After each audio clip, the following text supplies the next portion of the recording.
এই ভিডিওতে আমি তোমাদের কম্পাইলার ডিজাইন যে সাবজেক্ট আছে বিটেকের 5th সেমের জন্য তার ইম্পর্টেন্ট কোয়েশ্চেন একটা ডিসকাস করছি, এটা আসবেই কোয়েশ্চেন পেপারে। What is compiler, difference between compiler interpreter and the phases of compiler. তো ভিডিওটার প্রথম থেকে শেষ অবধি প্রত্যেকটা টপিক ভালো করে বোঝো, পারলে তোমরা লিখে নাও, কারণ যাদের কাছে এই নোটটা অ্যাভেলেবেল নেই তারা এই ভিডিওটা দেখে দেখে লিখে নাও এবং বুঝে নাও। যারা এই নোটটা পেতে চাইছো তারা মেম্বার এরিয়াতে গিয়ে জয়েন করলে, মেম্বারশিপ নিলে, তাহলে তোমরা বিটেকের সমস্ত নোটগুলো তার অ্যাক্সেসেবল পিডিএফ পেয়ে যাবে।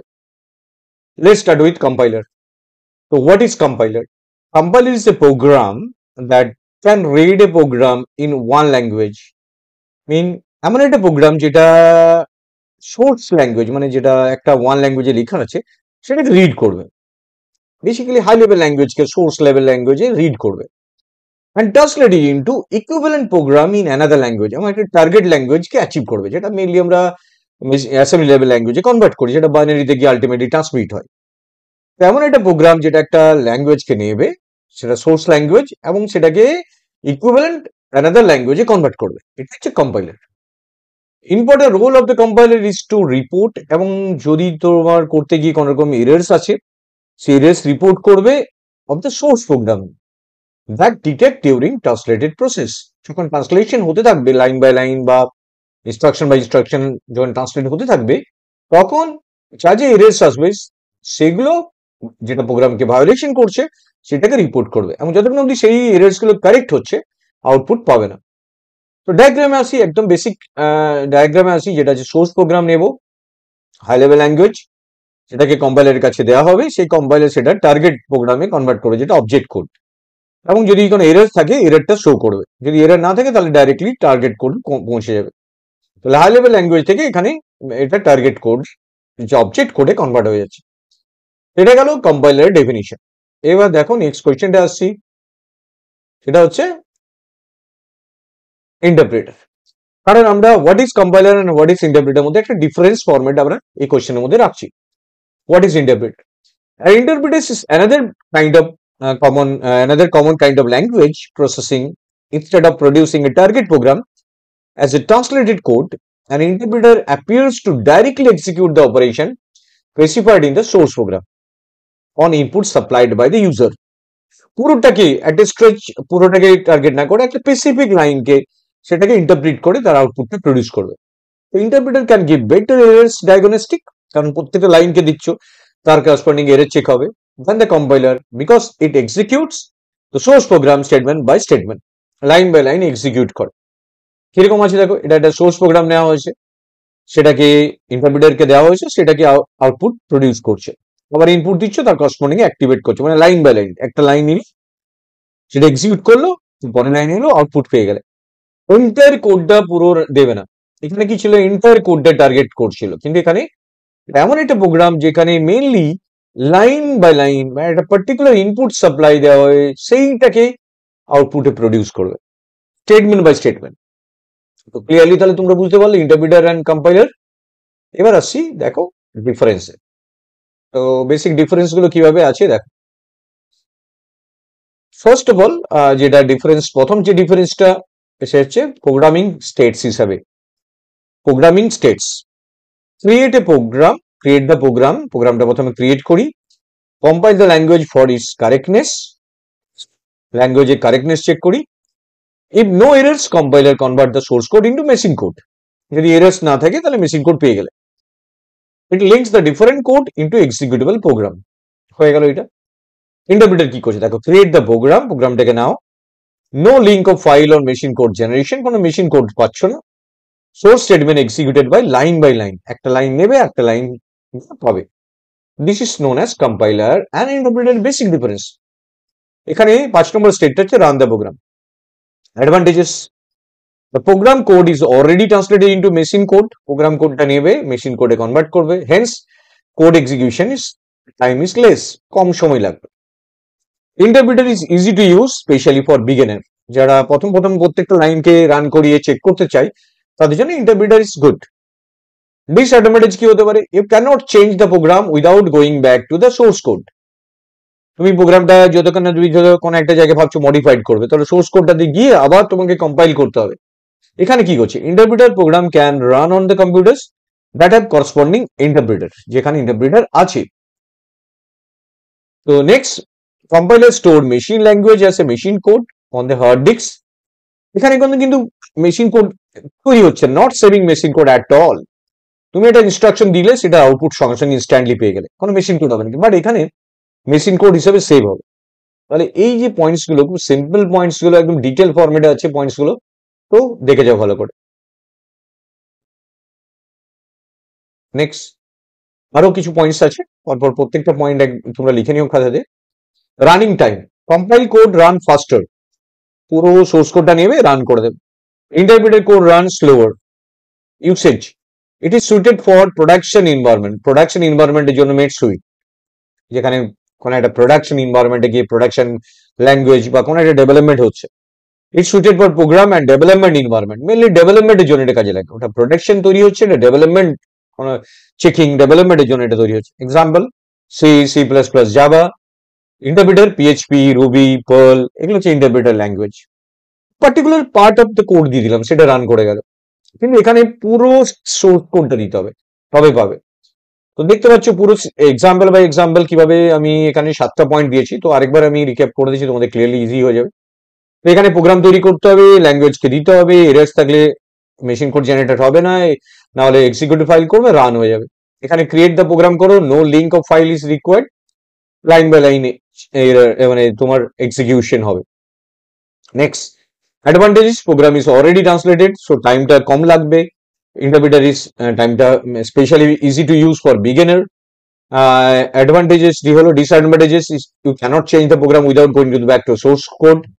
Interpreter can run on computer that corresponding interpreter. Compiler stored machine language as a machine code, এখানে হার্ড ডিস্কে সেভ হয়, বাট এখানে কোনো মেশিন কোড তোমরা পাবে না, কারণ এখানে প্রত্যেকটা লাইনে করসপন্ডিং আউটপুট তোমরা পেয়ে যাচ্ছ। এখানে হার্ড ডিস্কে সেভ হওয়ারও গল্প নেই, কারণ তুমি কোনো কোড জেনারেট করছো না। নেক্সট হচ্ছে, দেখো নেক্সট হচ্ছে, compiler code run faster, machine interpreter code run slower. Production এনভায়রনমেন্টের জন্য ব্যবহার করা হয়, এটা ডেভেলপমেন্ট এনভায়রনমেন্টের জন্য। Example, C, C plus plus, Java, PHP, Ruby, Perl, এগুলো হচ্ছে স্ক্রিপ্ট ইন্টারপ্রিটার ল্যাঙ্গুয়েজ। তো এবার আমি যে কোশ্চেনটা আসবো সেটা হচ্ছে ফেজেস অফ কম্পাইলার। তো ডাইরেক্টলি সেই কোশ্চেনটা আসছি, ফেজেস অফ কম্পাইলার। ওকে, দেখো এই কোশ্চেন খুব ইম্পর্টেন্ট কোশ্চেন, এটা কিন্তু আসবেই, এই নোটটা তোমরা লিখে নিও ভালো করে। তো এটা একটা 10 মার্কসের কোশ্চেন, তো 10 মার্কসের মতো করেই অ্যান্সার আমি এখানে দিয়েছি। Describe different phases of compiler, আসবেই কোশ্চেনটা, মোস্ট ভিভিআই কোশ্চেনের মধ্যে পড়ে। A compiler is composed of several components called phases.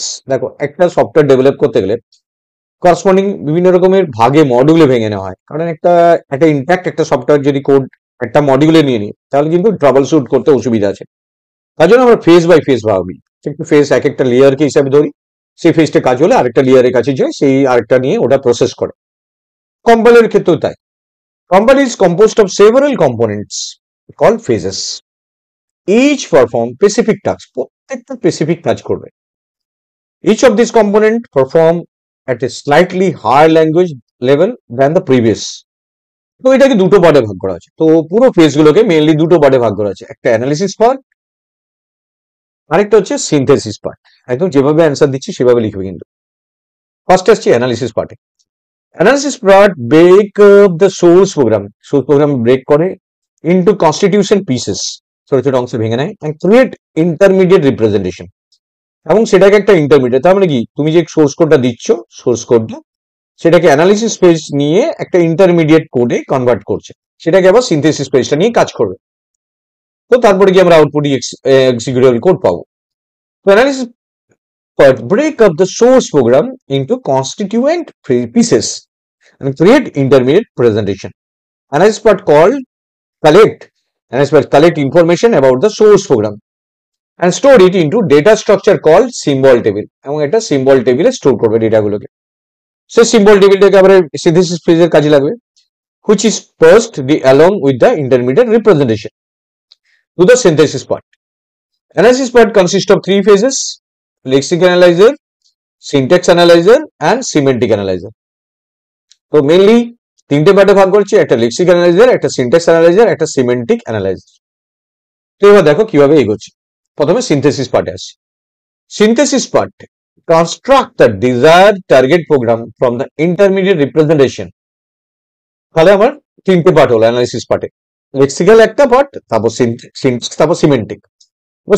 Synthesis পার্টে আসছি। দেখো synthesis part construct the desired target programme from intermediate. তবে ইন্টারমিডিয়েট যেটা হলো সেখান থেকে টার্গেটে অ্যাচিভ করবো আমি।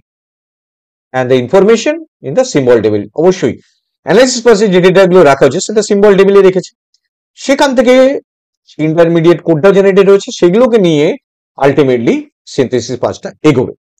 এখানে তিনটে ফেজ আছে, একটা ইন্টারমিডিয়েট কোড জেনারেটর, একটা কোড অপটিমাইজার, একটা হচ্ছে কোড জেনারেটর। তাহলে কি হলো, analysis part of known as front end, কম্পাইলারের ফ্রন্ট এন্ড মানে অ্যাসেম্বলি কোডটা মানে সোর্স কোডটা নেবে, ফ্রন্ট এন্ড দিয়ে সেটা ইন্টারমিডিয়েট কোড বানাবে, তারপরে গিয়ে ব্যাক এন্ড থেকে আমি আউটপুটটা পাবো। Synthesis part is known as back end of the compiler. তো এটা গেল ফেজেস এর অরিজিনাল দুটো part.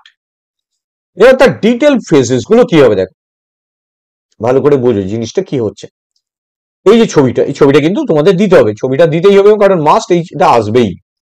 The diagram of different phases. প্রথমে আমরা সোর্স কোডটা নিলাম, তো ক্যারেক্টার স্ট্রিং হিসাবে সোর্স কোডটা থাকলো, সেটাকে লেক্সিক্যাল অ্যানালাইজার নিল, সেখান থেকে টোকেন বানালো, টোকেন স্ট্রিং হিসাবে কনভার্ট হলো। মানে আমি প্রোগ্রামটাকে সোর্স কোড হিসাবে নিলাম ক্যারেক্টার, লেক্সিক্যাল অ্যানালাইজার সেটা টোকেন জেনারেট করলো, এবং সেটা দেখতেও তো কন্ট্রোল দেখতে পাচ্ছ, এখান থেকে যেগুলো প্রডিউস হচ্ছে সেটাকে হচ্ছে সিম্বল টেবিল। এবং এখান থেকে যদি এরর্স আসে, এই লেয়ারে যদি কোনো এরর পায় তাহলে এখানে এরর্সে হ্যান্ডলিং এর কাছে দিয়ে দিল, যেমন এই ডটেড লাইনগুলো কন্ট্রোল ট্রান্সফার হচ্ছে।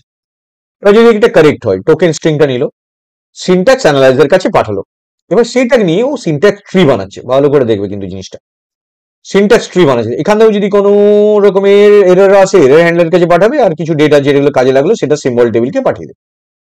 এবার সিনট্যাক্স অ্যানালাইজার, সিমেন্টিক্স হলো, এবার সিনট্যাক্স এর পরে সিমেন্টিক অ্যানালাইজার।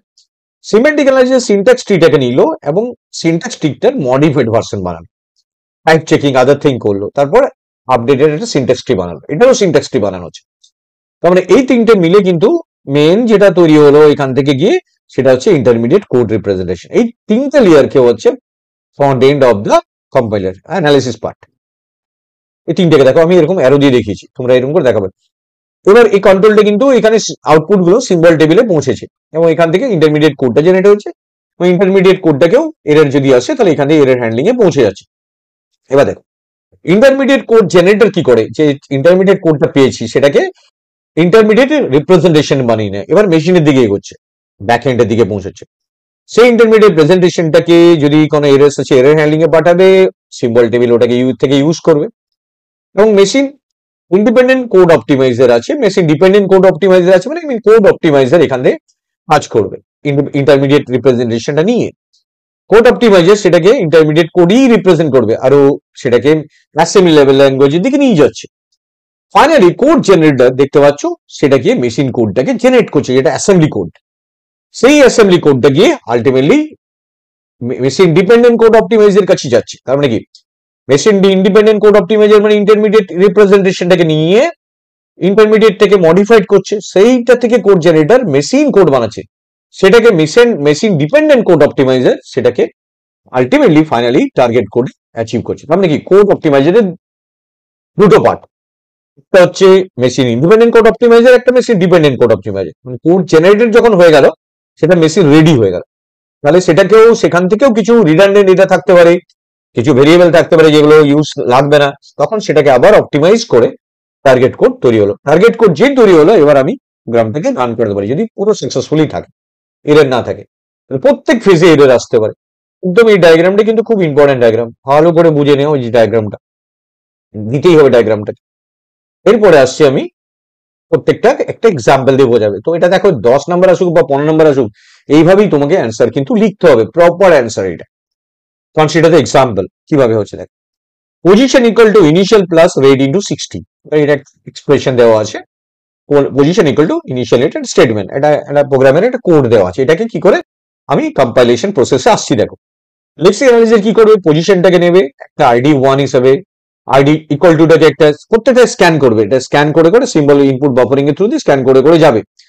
আইডি 2, কারণ এগুলো ভেরিয়েবল, ভেরিয়েবল আইডেন্টিফায়ার হিসেবে ডিড করবে, অপারেটর আইডেন্টিফায়ার 3 অপারেটর, এভাবে আলটিমেটলি এটা কনস্ট্যান্ট। তো এগুলোকে সবগুলো স্ক্যান করবে আলাদা আলাদা করে, সিম্বল টেবিলে রাখো।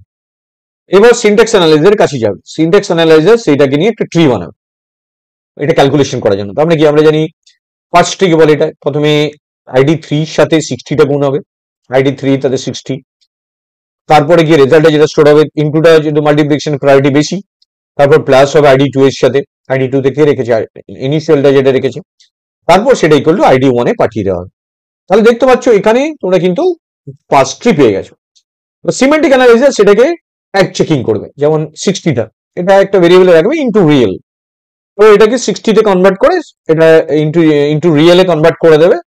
তো আলটিমেটলি এটা গিয়ে গুণ হবে এর সাথে, তাহলে ট্রিটাকে 60টা যেহেতু নর্মালি একটা কনস্ট্যান্ট, সেটাকে একটা ভেরিয়েবলে রাখা হচ্ছে, সেটা হচ্ছে ইনটু রিয়েল।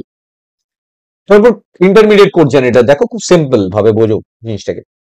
60টা তো এমনি থাকতে পারে না, একটা কোথাও একটা রাখতে হবে, সেখানে রাখা হচ্ছে। এখানে ইন্টারমিডিয়েট কোড কি করছে, প্রথমে দেখো ইনটু রিয়েল 60টা T1 এর টেম্পোরারি ভেরিয়েবলে রাখা হচ্ছে। ইন্টারমিডিয়েট কোড মানে হচ্ছে একটা মেশিন ইন্ডিপেন্ডেন্ট কোড, T1 এ রাখা হচ্ছে টেম্পোরারি ভেরিয়েবল। এরপরে গিয়ে আইডি 3টার সাথে T2টা গুণ করা হচ্ছে, T2টা T1 এখানে রাখা হয়েছে। আইডি 3 সাথে T1টা গুণ করা হচ্ছে, T2 না T1 গুণ করা হচ্ছে। আইডি 3 সাথে T1 গুণ করে T2 তে রাখা হচ্ছে। T2 তে টেম্পোরারি ভেরিয়েবল, এই T2টা যেটা পেলাম তার সাথে আইডি 2টা যোগ করা হচ্ছে, আইডি 2 প্লাস T2, এই T3 তে রাখালাম, সেটা গিয়ে আইডি 1 এ ট্রান্সফার হয়ে যাচ্ছে। তার মানে কি, এই যে ইন্টারমিডিয়েট কোডটা হলো, সেই কোডটা আছে ইন্টারমিডিয়েট কোড জেনারেটর। এবার কোড অপটিমাইজার কি দেখবে, এখানে যে ইনস্ট্রাকশন গুলো লেখা হয়েছে এখানে কিছু রিডান্ডেন্ট আছে ডেফিনেটলি। দেখো এখানে যে ভেরিয়েবলটা এখানে এই ইনস্ট্রাকশনটা করেছে, এটাকে অপটিমাইজ করবে। মানে 60টা যদি T1 এ ডাইরেক্টলি গুণ করতে পাঠিয়ে দেওয়া হয় আইডি 3 এর সাথে, তাহলে একটা টেম্পোরারি ভেরিয়েবল কমে গেল, আইডি 3 ইন্টু 60 হয়ে গেল। এবার সেটা যদি ডাইরেক্টলি আইডি 1 এর সাথে ইকুয়াল টু করে দেওয়া হয়, তাহলে আমার আরেকটা অপারেশন কমে যাবে, আইডি 2 প্লাস T1। তাহলে দেখো দুটো ইনস্ট্রাকশনে হয়ে গেল। নাম্বার অফ ইনস্ট্রাকশন এক্সিকিউটেবল যে ইনস্ট্রাকশন, সেটা সিপিইউ কে কমাতে হবে। অপটিমাইজার সেই কাজটা করে দিল। এবার দেখো পরে লেয়ারে যাচ্ছে, ছোট্ট করে লেয়ারে নিচের দিকে নামছে। তো এটা কিন্তু আসবেই কোশ্চেনটা। এবারে কোড জেনারেটর কাছে গেছে, ওই কোডটা কি হয়েছে দেখো, কোড জেনারেটর কিভাবে এগোচ্ছে, প্রত্যেকটা ইনস্ট্রাকশনকে দেখছে কিভাবে কাজ করছে। প্রথমে এলডিএফ মানে লোড করছে, লোড ফ্লোট, এটা ফ্লোটিং ভ্যালু নেওয়া হয়েছে। আইডি 3টা R1 এ রেজিস্টারে রাখা হচ্ছে, সিপিইউ রেজিস্টারে। এগুলো অ্যাসেম্বলি কোড, যে কোডটা কি আলটিমেটলি সিপিইউ রান করাবে। মাল্টিপ্লিকেশন হচ্ছে R1 এর সাথে R2 ইন্টু 60, যেটা 60 মেইনলি এখানে যে এটা R1 এর মধ্যে যে আইডি 3টা আছে, তাহলে আইডি 3টা এখানে R1 এর মধ্যে রাখা হয়েছে, প্রথমে লোড করা হয়েছে। তারপর R1 এ যে এটা ভ্যালুটা আছে, সেখানে সেই ভ্যালুটা হচ্ছে মাল্টিপ্লাই করা হয়েছে 60টা। R1 যে ভ্যালুটা আছে 60টা, এখানে দেখানো হচ্ছে 60। তো 60 সাথে R1 গুণ করে যে রেজাল্টটা পাওয়া যায়, সেটা R2 তে ট্রান্সফার হচ্ছে। দেখো ভালো করে বোঝো, এখানে 3টে ভেরিয়েবল আছে এখানে। তো এরপর গিয়ে সেই যে ভ্যালুটা R2 তে পেয়ে গেল, তার সাথে আইডি 2 যোগ করা হচ্ছে, আবার লোড করা হচ্ছে। এবার দেখো যে রেজাল্টটা R2 তে পাওয়া গেছে, এবার আইডি 2টা রেজিস্টার 3 তে লোড করা হচ্ছে, লোড এফ, এলডিএফ মানে লোড এফ। এবার যেটা R2 তে ছিল তার সাথে R3টা যোগ করার পর আবার R2 তেই রাখা হচ্ছে, রেজিস্টারে রাখা হচ্ছে, 3 অ্যাড্রেসিং মোড এটা রাখা হয়েছে। এবার স্টোর করা হচ্ছে, ফাইনালি R2 যে রেজাল্টটা সেটা আইডি 1 এ পাঠানো হয়েছে। তার মানে দেখো সিম্পলি কি হয়েছিল, T1 ইকুয়াল টু আমাদের যেটা ছিল এর আগের কোডটা ক্লিয়ারলি বুঝলে তোমরা ইজিলি পারবে জিনিসটা কিভাবে হচ্ছে। এখানে দেখো যে অপটিমাইজ কোডটা হচ্ছে T1 equal to ID 3 into 60। তাহলে এটা কিভাবে হচ্ছে দেখো, কিভাবে লিখছি এখানটা।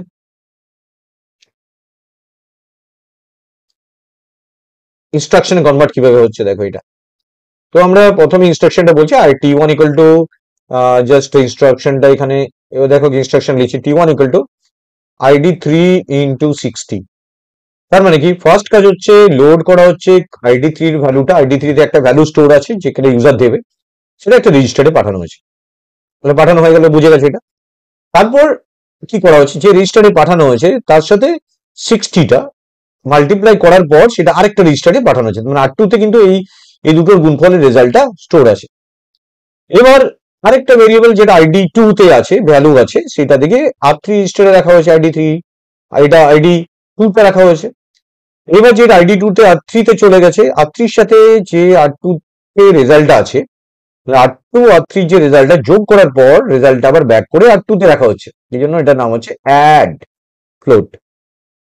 ফাইনালি রেজাল্টটা স্টোর করা হচ্ছে STF, সেটা কোথায় স্টোর হচ্ছে, R2 রেজাল্টটা ID1 এ রাখা হয়েছে। তার মানে কি কম্পিউটার কাজগুলো কমপ্লিট করে নেবে, তার মানে অ্যাসেম্বলি কোডটা জেনারেটেড হয়ে গেল। তোমাদের কিন্তু এই যে ইনস্ট্রাকশন গুলো প্রত্যেকটা কিন্তু দিতেই হবে, তাহলেই কিন্তু নাম্বার পাবে, আদারওয়াইজ নাম্বার পাবে না। এবার প্রত্যেকটা ফেজ সম্বন্ধে ছোট ছোট করে বলে দিতে হবে। তাহলে ভাবছো অনেকটা বড় লেন্দি কোশ্চেন, হ্যাঁ ডেফিনেটলি লেন্দি আনসার এটা, তো 15 মার্কসও থাকলেও থাকতে পারে, বাট আসবেই। Lexical analyser, the first part of the compiler is called lexical analysis or scanning. In this phase, an analyzer read the entire string of characters, making the source program and group the character into meaningful sequence called lexeme. Each lexeme, the lexical analyzer produce as output as a token from the token name and attribute name. Token name and attribute name identifier 1. এইভাবে হচ্ছে। Token name is abstract symbol that is used during syntax analysis. The attribute value point to the entry of the symbol table. এখানে যা যা token পাবো সবই scan করে গিয়ে টেবিলে রেখে দেওয়া হবে। এবার সিনট্যাক্স অ্যানালাইজার কি করছে দেখো, এগুলো কিন্তু প্রত্যেকটা ফেজ জেনে যাবে, আলাদা করে কোশ্চেন আসলে অ্যান্সার দিতে পারবে। The second phase of the compiler is called syntax analysis or parsing phase বলে এটাকে। এখানে ডিফারেন্ট পার্সার গুলো আছে, প্রত্যেকটা পার্সার সম্বন্ধে পরে নিয়ে আসবো আমি। The parser uses the first component of the token produced by lexical analyzer to create the tree-like intermediate representation that shows grammatical structure of the token string. Parse tree generate করাবে যাতে কি পরে গিয়ে সেটা ইন্টারমিডিয়েট করে convert হয়। এবার দেখো সিনট্যাক্স সিমেন্টিক অ্যানালাইজার কি বলছে। সিনট্যাক্স অ্যানালাইজার যে কাজটা করলো সেটা সিমেন্টিক অ্যানালাইজার কাছে যাবে। Semantic analyser use the syntax tree and information to check the source program for symmetric consistency with the language definition. Another important of the symmetric analysis known as type checking. এখানে মনে রাখবে type checking, এটা whether the compiler check at each operator has matching operand. প্রত্যেকটা matching অপারেন্টকে check করবে যে ডেটাটা কি ধরনের, সেই অনুযায়ী টাইপ চেক হবে। প্রত্যেকটা চেকিং করার পর সিনট্যাক্স ট্রিটা মডিফাইড হবে। Intermediate code presentation. After the syntax tree and semantic analyzer, compiler generate machine-like intermediate code. সেই intermediate code যেটা তৈরি হলো সেখান থেকে code optimizer পাবে। The machine-dependent independent code optimization attempt to improve the intermediate code so that better target code will result. The objective of the code optimization is to create shorter code that consume less power. Finally, code generation phase আসছি। Code generation, the code generator generates the text as input as the intermediate presentation of the source program and map to target language. এখানে assembly language তৈরি হবে যেখান থেকে গিয়ে পরে run করে আমরা তার আউটপুট পাবো। তাহলে প্রত্যেকটা ফেজ কিন্তু সংক্ষিপ্ত ভাবে লেখানো আছে, দেখো একদম ইজি ওয়েতে প্রত্যেকটা জিনিস লেখানো আছে। তো এই নোটটার প্রত্যেকটা জিনিস তোমরা নিজেরা লিখে নাও পরীক্ষায় যাওয়ার আগে, বা বুঝে নাও যে কিভাবে আমি করলাম অ্যান্সারটা, তাহলে এইটাতে ফুল মার্কস, এটা আসবেই কোশ্চেনটা, এরকম একটা কোশ্চেন। তো এটা যদি তোমরা অ্যাভয়েড করে যাও তাহলে পরীক্ষার হলে রিচ থাকবে। So thank you very much for watching this video, share and subscribe the channel. বন্ধু বান্ধবদের চ্যানেলটা ম্যাক্সিমাম শেয়ার করো। So best of luck for the exam. Thank you.